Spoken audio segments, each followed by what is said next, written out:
చేసిన తప్పుకి, చేసిన ఘోరాలకి, ఇంట్లో ఉన్నటువంటి ఆడపిల్లల్ని రోడ్డు మీద మాట్లాడినందుకు మీ కేసే పెట్టారంటున్నావు.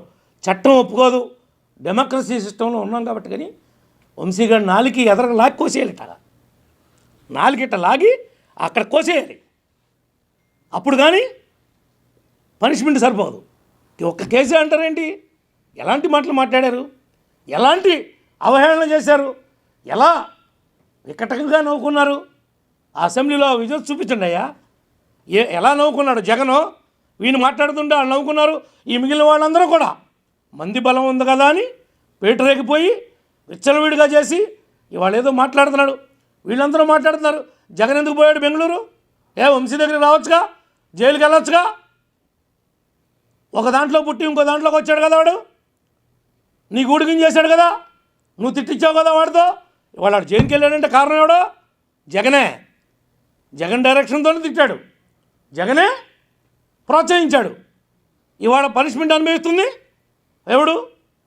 ఆ రోజు ఏదో నోరు ఉంది కదా అని మీడియా వాళ్ళు కెమెరాలు పెట్టారు కదా అని మైకులు చూసి రెచ్చిపోతే పనిష్మెంట్ ఉంటుంది, ఉండకుండా ఉండదు. తప్పు చేస్తే, తప్పు చేయనివాడు చాలామంది ఉన్నారు. అందరి జోలికి వెళ్ళరా? ఎందుకని వెళ్తలా? నేను కూడా గతంలో జగన్ గురించి మాట్లాడాను కాబట్టి ఫస్ట్ నన్ను తీసుకుని 67 లోనికి వేశాడు. నన్ను ఎందుకు వేశాడు? కేవలం నువ్వు, నీ బాబు, నీ తాత, నీ చరిత్ర ఇది రక్త చరిత్ర అన్నా. ఇప్పటికే అంటున్నా, వాస్తవమే అన్నా. నేను సొంత బాబాయినే చంపాడు. సొంత బాబాయే ఎలా చనిపోయాడో తెలియలేదని విజయసాయిరెడ్డి ఆశ్చర్యపోయాడని ఇప్పుడు చెప్తున్నాడు కదా బయటకు వచ్చాక. ఆశ్చర్యం కలిగింది నాకని. మంటరావు అప్పుడు కలగలా వీళ్ళెవరికి. అప్పుడు కప్పెట్టారు, భూస్థాపితం చేశారు. ఎవరికైనా తప్పు చేసినోడు చట్టం ముందు తప్పించుకోలేడు. తాత్కాలికంగా తప్పించుకోవచ్చేమో అధికార బలంతో తప్ప మరి ఇంకొకటి కాదు. ఇంకేమైనా మీకేమైనా?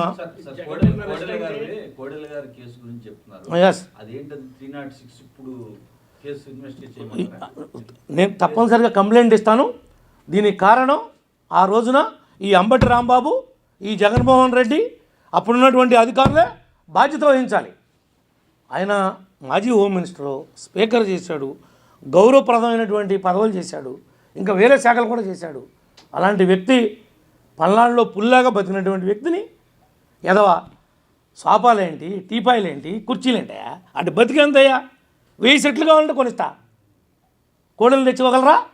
1000 సెట్లు కొనిస్తా కావాలంటే. ఎవరికన్నా చారిటీ ఉంది నా దగ్గర, నేను కొనిపెట్టగలుగుతా. కోడలు తేగలుగుతామా? తప్పనిసరిగా మాట్లాడతాం. మా పార్టీ అధ్యక్షుల వారి దృష్టికి కూడా తీసుకెళ్తాం, ముఖ్యమంత్రి గారి దృష్టికి కూడా తీసుకెళ్తాం. వాళ్ళ మీద 306 సెక్షన్ వస్తుంది. ఎందుకంటే ఆత్మహత్య చేసుకునే విధంగా ప్రేరేపించబడినటువంటి ఆత్మహత్యది.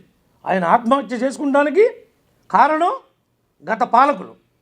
గత పాలకులు అంటే ఎవరైతే అలాంటి సిచ్యువేషన్ని క్రియేట్ చేసి ఆయన మానసికంగా ఇంకా నేను బ్రతకూడదు అని నిర్ణయించుకుంటానికి విధంగా థ్రెటనింగ్ చేశారో, ఆ థ్రెటనింగ్ చేసినటువంటి వాళ్ళందరూ ఈ సోకాల్డ్ అంబటి రాంబాబుతో సహా వీళ్ళంతా ముద్దాయిలే అవుతారని చెప్పి నేను ఈ సందర్భంగా మీ దృష్టికి తీసుకొస్తా ఉన్నా. ఇది గవర్నమెంట్ దృష్టికి, అందరి దృష్టికి కూడా, పార్టీ దృష్టికి కూడా తీసుకెళ్తాం.